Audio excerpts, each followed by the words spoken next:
35 जहां लगातार बम बरसा रहा था। बड़ी बात यह है कि ईरान के जो सैन्य अड्डे हैं उन्हें टारगेट किया गया है।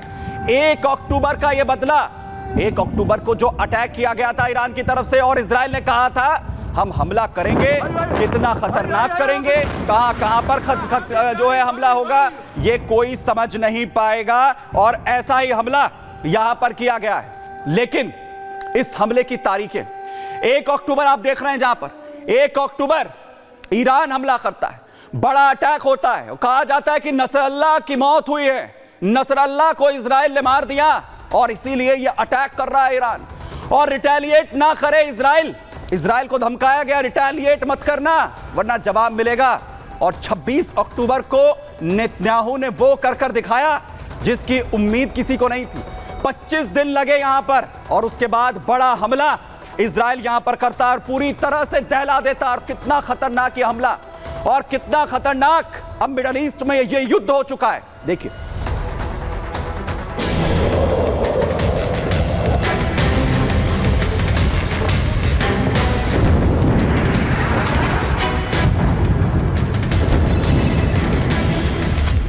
ईरान पर हमले की इनसाइड स्टोरी।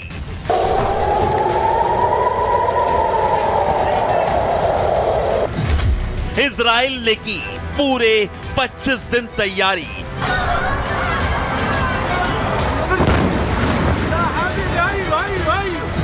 ईरान पर टूट पड़े 100 फाइटर जेट।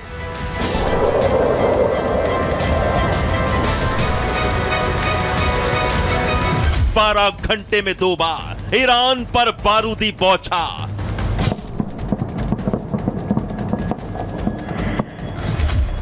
बंकर में बैठे नेतन्याहू देख रहे थे अटैक लाइव।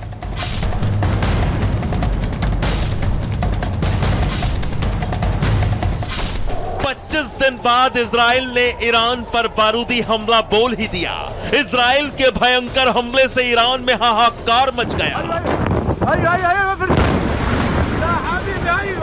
शनिवार की सुबह वक्त लगभग 2 बजे इजराइल के एक साथ 100 फाइटर जेट F-35 ने ईरान की तरफ भीषण हमले के इरादे से रुख किया।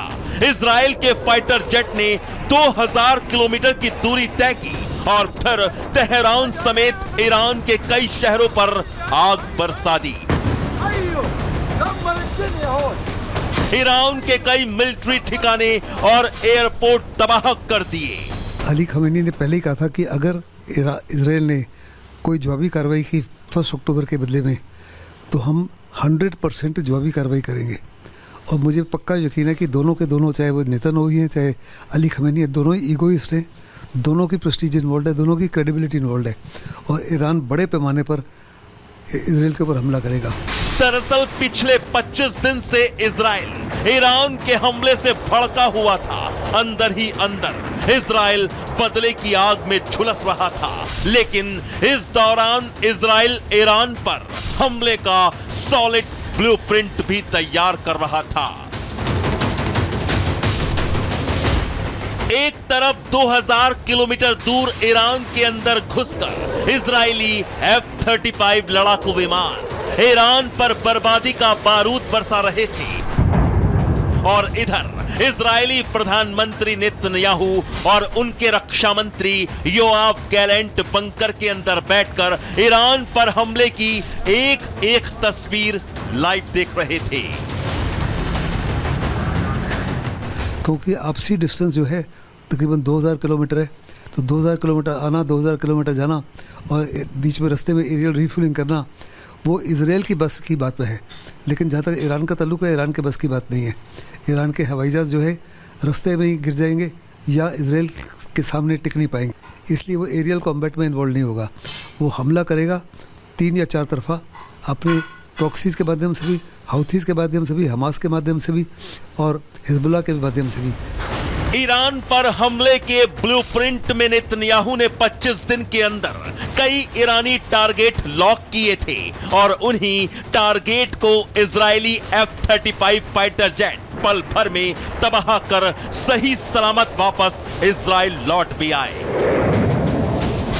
दरअसल ईरान पर हमले की 25 दिन की सीक्रेट प्लानिंग का हिस्सा अमेरिका भी था।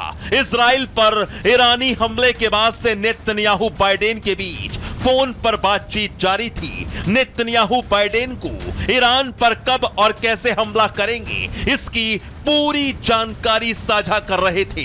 बाइडेन ने कहा भी था कि वो ईरान पर हमले की तारीख जानते हैं। इसके साथ ही अमेरिकी रक्षा सचिव लॉयड ऑस्टिन ने इस बीच इजराइल का दौरा भी किया था। नेतन्याहू से ईरान पर हमले को लेकर चर्चा हुई थी। अमेरिकी विदेश मंत्री एंटनी ब्लिंकन भी इजरायली दौरे पर आए थे। अमेरिका ने अपना एयर डिफेंस सिस्टम थर्ड तक इजराइल भेजा था। इजराइल ने बदला लेने से पहले ईरान के प्यादों को चोट पहुंचाई, जो ईरान पर हमले के बीच अड़चन बन सकते थे। दरअसल ईरान पर इजराइल हमला पहले ही करता, लेकिन कुछ दिनों पहले ईरान पर संभावित हमले से जुड़े प्लान की जानकारी अमेरिका से लीक हो गई थी। ईरान पर हमले का सीक्रेट प्लान लीक होने के बाद इजराइल को उस वक्त ईरान पर जवाबी अटैक टालना पड़ा था, जिसके बाद नया प्लान तैयार कर अब ईरान को इजराइल ने टहला दिया है। Bureau report, Republic Bharat.